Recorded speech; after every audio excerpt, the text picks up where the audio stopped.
Hello viewers, welcome to my channel Shamim Ahmed blog. আজকে বন্ধুরা আমরা পাবনা থেকে দর্শনা বর্ডার হয়ে গেদে বর্ডার দিয়ে ইন্ডিয়া প্রবেশ করব। এই ভিডিওতে বিস্তারিত কত টাকা খরচ হবে ডিটেলস তুলে ধরা হবে। পাবনা থেকে কিভাবে 250-60 টাকার মধ্যেই আমরা ইন্ডিয়াতে যেতে পারি কলকাতায়, সেটা নিয়েই এই ভিডিওটি বানাচ্ছি। তো দেখতে থাকুন, আশা করি ভিডিওটি ভালো লাগবে।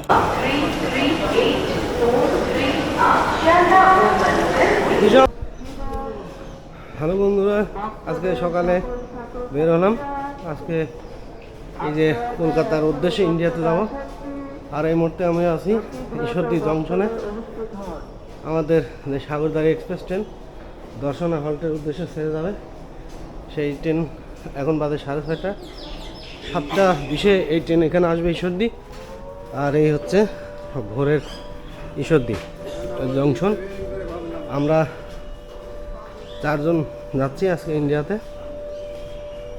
আর এখন যে ভোর মানে 6:30, একদম অন্ধকার, কুয়াশা আচ্ছন্ন হয়ে গেছে। বন্ধুরা, আজকে এই প্রথমবারের মতো যাচ্ছি ইন্ডিয়া ভ্রমণে। আর আমার সাথে আরও 3 জন আছে চিকিৎসার জন্য, তারা যাবে ইন্ডিয়াতে। তো এই যে আমি এই যে এখন ঈশ্বরদী যে প্ল্যাটফর্ম আছে সেই প্ল্যাটফর্মে উপরে দাঁড়িয়ে আছি। তো বন্ধুরা, যে আমরা এখন আছি ঈশ্বরদী প্ল্যাটফর্মে। আর আমাদের ট্রেন আসবে 7:20 সাগরদাড়ি এক্সপ্রেস ট্রেন। আমাদের হচ্ছে বগিতে আমরা টিকিট কেটেছি অনলাইনে। আর এই মুহূর্তে আমি আছি ঈশ্বরদী জংশনে। এখন বাজে 6:30। 7:20 এই ট্রেন আসবে। আর এখান থেকে আমরা দর্শনা হল্টে পৌঁছাবো ঠিক 9টায়।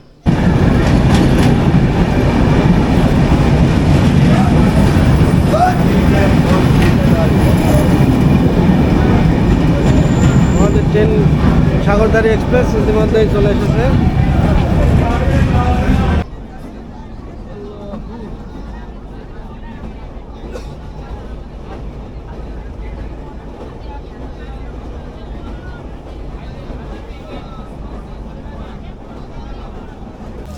বন্ধুরা, এই যে দর্শনা হল্ট, এই স্টেশনে আমরা এখন নেমে পড়লাম। আর এখানে এই স্টেশনে দেখুন, এখানে অনেক ভিড় লেগে গেছে।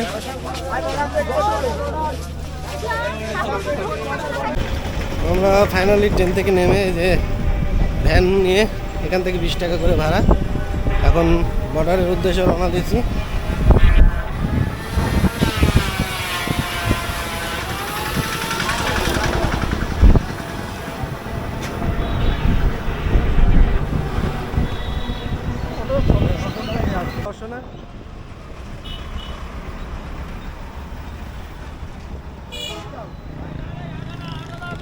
পাবনা থেকে কলকাতার এই জার্নিটা খুব শুরুতে ভালোই ছিল, কিন্তু হঠাৎ বিপত্তি বাঁধল এই সাগরদাড়ি এক্সপ্রেস ট্রেনে। আমাদের এই ঈশ্বরদী এই ট্রেন থেকে যখন আমি ওই ট্রেনে উঠে পড়ি সিট খোঁজার জন্য, ঠিক সেই মুহূর্তে চোর এসে আমার পকেট থেকে মোবাইলটা চুরি করে নিয়ে যায়। সিটে যখন বসে পড়ি ঠিক মুহূর্তে পকেটে হাত দিয়ে দেখি আমার মোবাইলটা নেই। অনেক খোঁজাখুঁজি করার পরেও মোবাইলটা হারিয়ে ফেলি। তারপরে মনটা খুবই খারাপ ছিল, কিন্তু খারাপ থাকা সত্ত্বেও যেহেতু একটা দেশে বেড়াতে যাচ্ছি এই প্রথমবারের মতো, এবং এই যাত্রা আমার এই গেটে বর্ডার দিয়েই ইন্ডিয়াতে প্রবেশ করা হবে এই জার্নিতে। মন খারাপ থাকলেও কিছু করার ছিল না, সময় খারাপ ছিল, যার কারণেই এমনটা ঘটেছে। পরবর্তী আপনারা যখন আসবেন অনেক সাবধানে থাকবেন, বিশেষ করে ট্রেনের ক্ষেত্রে। তো ভিডিওটি দেখতে থাকুন। আমরা চলে আসলাম বাংলাদেশে এইটা বিজিবির ক্যাম্পে, চেকপোস্টে পাসপোর্ট চেক করে এন্ট্রি করে আমরা এখন প্রবেশ করছি ইন্ডিয়া সাইডে। আর এই যে বাংলাদেশের যে দর্শনা বর্ডার, এই হচ্ছে দর্শনা বর্ডার।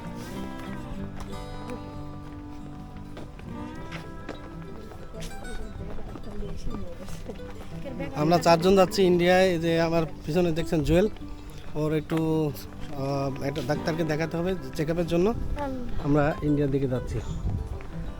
আর বিশেষ করে আজকের এই জার্নিতে আসলে এটা সকালে ট্রেনের মধ্যে আমার এই যে মোবাইল অ্যান্ড্রয়েড ফোনটা হারিয়ে যাওয়ার পরে তো আসলে সিমটা এবং অনেক গুরুত্বপূর্ণ কিছু ডকুমেন্ট ছিল, সেটা কালেক্ট করার পরেই এখন আমরা ইন্ডিয়ার অভিমুখে রওনা করছি।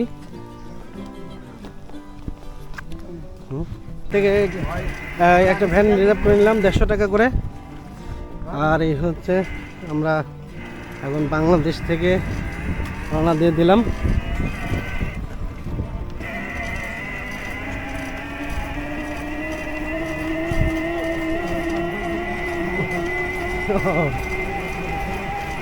এই জায়গায় তো আমার সিমটা আমার দৌড়ে ছিল।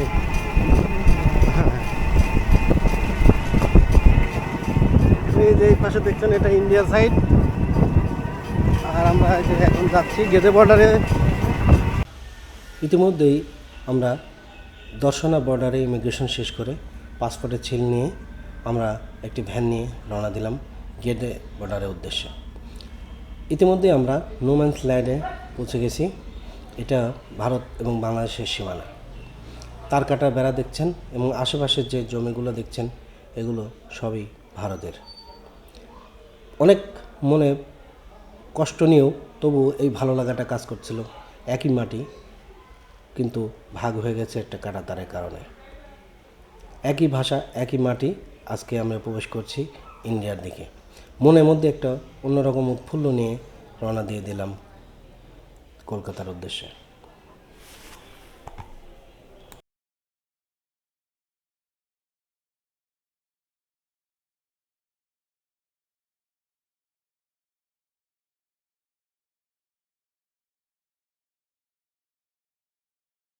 আমরা যে গেদে বর্ডার এখানে ইমিগ্রেশন শেষ করে এখন এই যে সামনে গেদে স্টেশন, সেখানে যাচ্ছি।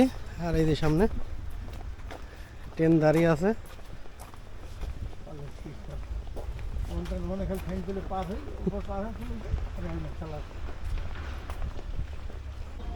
ফাইনালি বন্ধুরা, আমরা এই যে গেদে বর্ডার ইমিগ্রেশন চেকপোস্টে ইমিগ্রেশন শেষ করে এখন রওনা দিলাম এই যে গেদে স্টেশন থেকে ট্রেনে করে কলকাতার উদ্দেশ্যে। আমাদের ট্রেন ইতিমধ্যেই ছেড়ে দিল।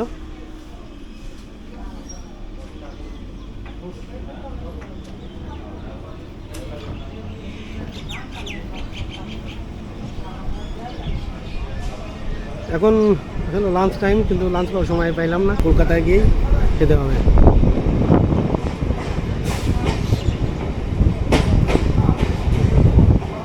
এই হচ্ছে গেদে থেকে ট্রেন।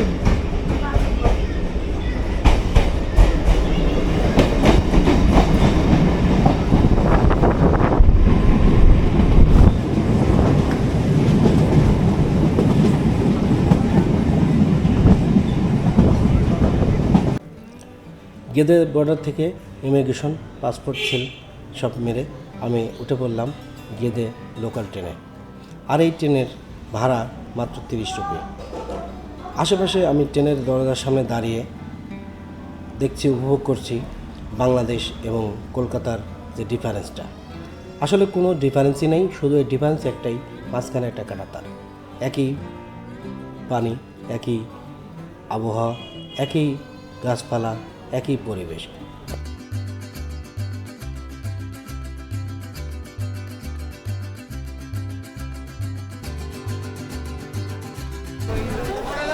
আমরা চলে আসলাম এই যে শিয়ালদহ স্টেশনে গেদে বর্ডার থেকে। আর এই যে দেখছেন শিয়ালদহ স্টেশন। হ্যাঁ, চলো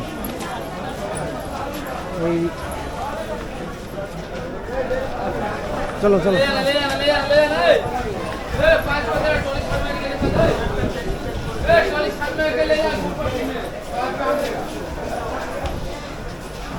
আমরা এখন এই যে শিয়ালদহ স্টেশন থেকে বের হয়ে যাবো। এই ট্রেনে আসলাম আমরা।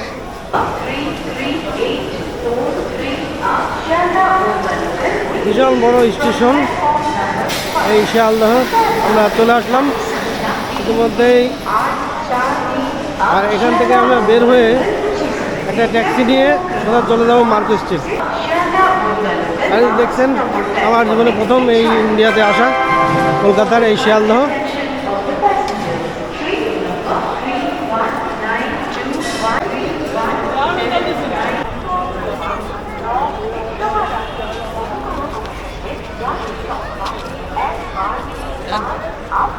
আমরা চলে আসলাম শিয়ালদহ স্টেশনের বাইরে। আর দাঁড়া এখানে জিজ্ঞাসা করতেছি, এখান থেকে ট্যাক্সি নেওয়া লাগবে, ট্যাক্সি নেওয়া লাগবে, ট্যাক্সি। এই হচ্ছে শিয়ালদহ স্টেশনের বাইরে দাঁড়িয়ে আছে অনেকগুলো ট্যাক্সি। আমরা একটি ট্যাক্সি নিয়ে নিউ মার্কেটের উদ্দেশ্যে রওনা করে দিলাম।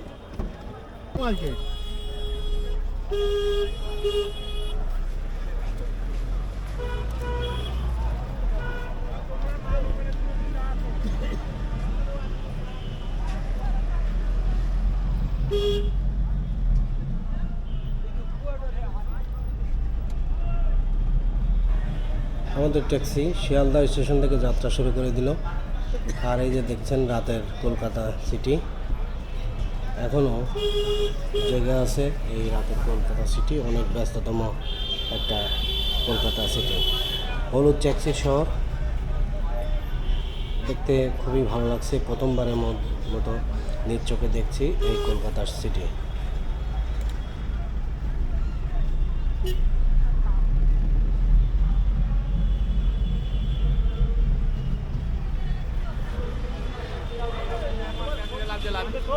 ও যখন মা কনফিউজ হয়ে বলছে ওই দাদা গেলে যাচ্ছে তো এটার নাম গান্ধীজি।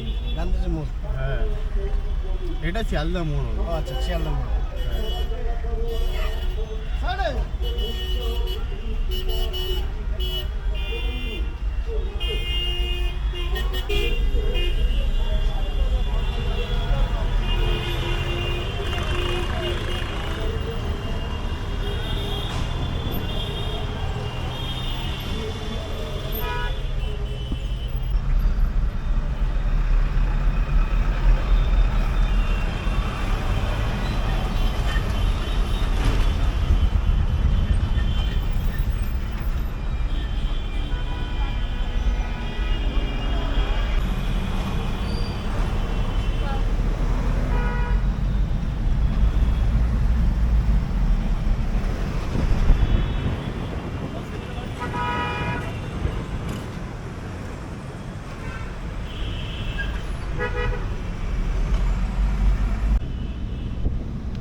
বন্ধুরা, এই যে ফাইনালি চলে আসলাম কলকাতায়।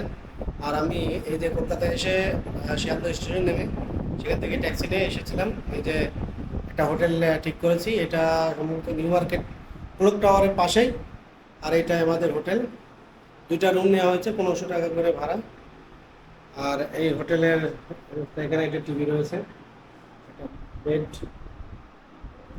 একটা টেবিল আছে, এখানে লাগেজ রাখার জন্য রয়েছে, একটা রুম রয়েছে। আর এই হচ্ছে সারাদিন টায়ার্ড আসলে, এখনো কলকাতাতে এসে পারে খেতে পারিনি। আর ভিডিও তো করবো না। তো সবাইকে শুভেচ্ছা জানিয়ে ভিডিওটি শেষ করছি। আবারও দেখা হবে নতুন ব্লগে, ততক্ষণে ভালো থাকবেন, সুস্থ থাকবেন।